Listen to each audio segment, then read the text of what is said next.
రంగారెడ్డి జిల్లా ఇబ్రహీంపట్నం రాయ్పోల్ దగ్గరలో కానిస్టేబుల్ నాగమణి హత్య జరిగింది. తమ్ముడు పరమేశే ఆమెను చంపినట్టు తెలుస్తోంది. బైక్ పై వెళ్తున్న నాగమణిని ముందు కారుతో ఢీకొట్టాడు. ఆ తర్వాత కత్తితో దాడి చేయడంతో నాగమణి స్పాట్ లోనే చనిపోయింది.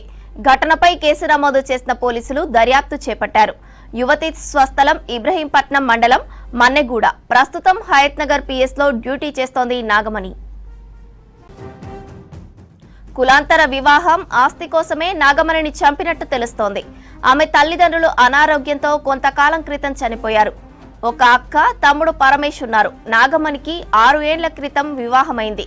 అయితే భర్తతో ఆమె దూరంగా ఉంటోంది. నెల రోజుల క్రితం తన చిన్ననాటి స్నేహితుడు శ్రీకాంత్ను కులాంతర వివాహం చేసుకుంది. నాగమణికి తల్లిదండ్రులు 1 ఎకరం భూమి రాసిచ్చారు. అయితే శ్రీకాంత్ను పెళ్లి చేసుకున్నాక ఎకరం భూమిని తనపై పరమేశ్ సేల్ డీడ్ చేసుకున్నట్టు సమాచారం. భవిష్యత్తులో ఆ భూమిని ఎలాంటి హక్కు ఉండదని బాండ్ పేపర్ రాసివ్వాలని నాగమణిపై ఒత్తిడి చేసినట్టు తెలుస్తోంది. అందుకు ఒప్పుకోకపోవడంతో కక్ష పెంచుకొని కారుతో ఢీకొట్టి కత్తితో మీద పొడిచినట్టు సమాచారం.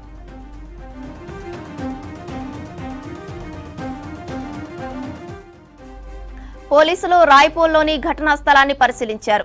నాగమణి డెడ్ బాడీని పోస్ట్ మార్టం కోసం ఉస్మానియా హాస్పిటల్ కు తరలించారు.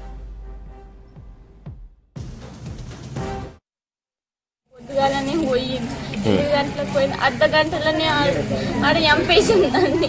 మా ఆయన పోయేసరికల్లోనే తల్లాడుతుంది అంటుంది. వాళ్ళ తమ్ముడే 8 ఏళ్ళ నుంచి చూడలేదన్న వాళ్ళు మామడితే పెట్టిండు అన్ని. వాళ్ళు ఇప్పుడు వచ్చి దేనికోసమో రోజు ఇట్లకెచ్చే పోతుందని కానీ పెట్టి చంపేసిందన్న. మ్యారేజ్ అయినప్పుడు ఇక్కడ వచ్చి కేసు పెట్టిపోయినాం మేము. వాళ్ళు పిలిపించి మాట్లాడిపించారు కానీ ఇక వాళ్ళు కోపంగానే వెళ్ళిపోయారు. ఇది చేస్తాం యాదగిరిగుట్ట దగ్గర అయిన రోజు ఈవినింగ్ నైట్ వచ్చి ఇక్కడ కేసు పెట్టిపోయినాం. తెల్లారు పిలిపించి మాట్లాడిన తర్వాత సార్కి పిలిపించి మాట్లాడితే జర ఇండ్లే అప్పటికైనా సంపుతాము, అది చేస్తాం ఇది చేస్తాం, నేను ఊర్లో బతకని ఏడ కనిపించిన సంపుతామని మాట్లాడాడు. ఏమనలే అబ్జర్వ్ చేస్తున్నారు. ఇక ఎవరెవరికి ఫోన్ చేయాలో వాళ్ళకి చేసి వీళ్ళు ఏడేడు ఉంటారు ఏం కథ అనేది కనుక్కొని అటాక్ చేసి కరెక్ట్ నేను ఆఫీస్కి వెళ్ళిపోతున్నా, అమ్మాయి ఆఫీస్కి వెళ్ళిపోతుంది 10 నిమిషాలు.